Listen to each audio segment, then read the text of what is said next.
జరిగింది.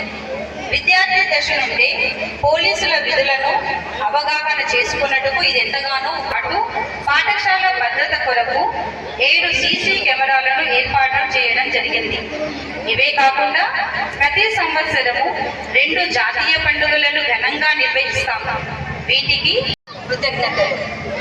ప్రముఖుల జయంతులు, వర్ధంతులు, ప్రత్యేక రోజులు, science day, maths day, English డేల సందర్భంగా వివిధ కార్యక్రమాలను నిర్వహిస్తూ గమనించి వారందరికీ సుమారు 500 విద్యార్థులకు షూస్ ఇస్తానని హామీ ఇచ్చారు. పాఠశాలపై తమకున్న ప్రేమను, ఔన్నత్యాన్ని వ్యక్తపరచడం జరిగింది. వారికి अब सभी को बताना चाहती हूँ कि हमारे स्कूल एक ऐसा स्थान है जहाँ हम खेलते हुए, सीखते हुए और हमारे सपनों को पूरा करने का प्रयास करते हुए और हमारे शिक्षक हमें ज्ञान देता हूँ, प्रेरित करते हुए और हमारे अपने सपनों को पूरा करने का society Telangana open school society ద్వారా 2019 నుండి ఇప్పటి వరకు ప్రతి సంవత్సరం 100కు పైగా 10వ తరగతి మరియు ఇంటర్ కోర్సులను దూర విద్య ద్వారా అందించడం జరుగుతుంది. ప్రతి సంవత్సరం 75% ఉత్తీర్ణత సాధిస్తున్నాము. సమాజంతో భాగస్వామ్యం. సొంత లాభం కొంత మానుకొని పరుల కొరకు పాటుపడబోయే అన్నారు ప్రముఖ కవి.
టీచర్ ఉన్న వ్యక్తి, గ్రూప్ 1లో సెలెక్ట్ అయ్యి తర్వాత ఐఏఎస్ ఆఫీసర్గా అయినటువంటి వ్యక్తి. ఇట్లా గొప్ప చరిత్ర కలిగినటువంటి పాఠశాల ఇది. ఇవాళ నేను చూస్తా ఉన్నా, లింబాద్రి గారు అని చెప్పి ఇదే స్కూల్లో చదివినాడు. ఆయన ఉన్నత విద్యా మండలి చైర్మన్గా అయినాడు. అంటే మొత్తం విద్యా వ్యవస్థకే ఈ రాష్ట్రంలో అత్యున్నత స్థాయి పోస్ట్ ఏదైతే ఉందో దానికి లింబాద్రి గారు చైర్మన్గా అయినారు. అంత గొప్ప పాఠశాల ఇది. కాబట్టి ఈ పాఠశాలలో చదువుకోవడం మీ అందరి అదృష్టం. నేను ఇదంతా మీకు ఎందుకు చెప్తున్నానంటే మీరు ఒక స్ఫూర్తిగా తీసుకొని ఈ పాఠశాలలో ఇంత గొప్ప వ్యక్తులు వచ్చినారు. ఆ సాయన్న అని జాతీయ యూనివర్సిటీకి వైస్ ఛాన్సలర్గా అయినాడు. ఈ పాఠశాల నుంచి చదివిన వ్యక్తే. అంటే చాలా మంది ఉన్నారు. మీరు కూడా ప్రతి ఒక్కళ్ళు కూడా ఒక లింబాద్రి సార్గా, ఒక సాయన్న సార్గా, ఒక డాక్టర్ కిషన్ లాగా అట్లా మీరు తయారు కావాలి. మీరు కూడా మంచిగా చదువుకోవాలి. చదువు తప్ప ఏది మనకు రాదు. మనతోటి ఆస్తులు చాలా ఉంటాయి. ఎన్ని ఆస్తులు ఉన్నా అవి కరిగిపోతాయి. కానీ మీకున్న విజ్ఞానం, మీరు చదువుకున్న చదువు అది కరిగిపోదు. చివరికి నిలబెట్టేది మిమ్మల్ని, నలుగురిలో మిమ్మల్ని గొప్పగా నిలబెట్టేది మీరు చదివిన చదువే. కాబట్టి పిల్లలారా, అందరు చెప్తారు ఇదే, ఇది బోర్ వస్తుంది, ఈ బోర్ వచ్చే ఏదే ఇది అయినా సరే జాగ్రత్తగా వినాలి. ఎప్పటికప్పుడు వార్తలను వీక్షించేందుకు Q9 న్యూస్ ని సబ్స్క్రైబ్ చేసుకోండి, లైక్ చేయండి, షేర్ చేయండి. విలువైన సమాచారాన్ని ముందుగా మీరే తెలుసుకునేందుకు బెల్ బటన్ ని క్లిక్ చేయండి.